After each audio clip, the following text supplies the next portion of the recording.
মাগো, আমায় ছুটি দিতে বল, সকাল থেকে পড়েছি যে মেলা।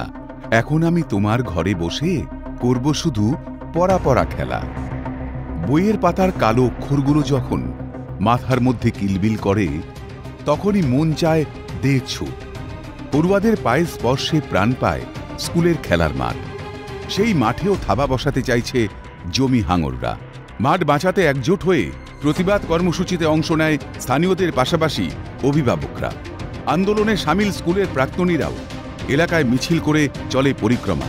ছবিটা দুর্গাপুরের কাঁকসার পানাগড় রেল কলোনি এলাকার।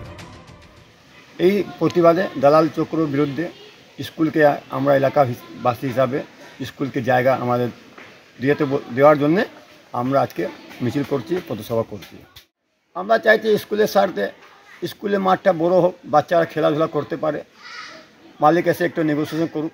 অনৈতিকভাবে দালাল চক্র একটা চক্রান্ত করে ওই স্কুলের জমিটাকে বিক্রি করা, এই চক্রান্ত রুখতে, তার বিরোধিতা করে সেই রুখতে এবং স্কুলের মাঠ স্কুলেই থাকবে, স্কুলের মাঠ রক্ষার্থে আমরা একটা মিছিল করে ট্যাঙ্কিতে একটা পথসভার আয়োজন করছিলাম এবং দলমত নির্বিশেষে সেখানে কোনো পার্টি কালার ছিল না, এলাকাবাসী ছিল।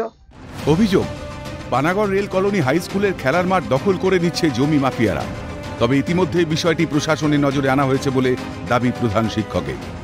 সার্বিকভাবে সব মানুষই আমাদের কাছে আসে, কারণ তারাও আমাদেরকে কেউ প্রাক্তন ছাত্র রয়েছে, সব মানুষই একে অপরকে আমরা চিনি, তারা আসছে।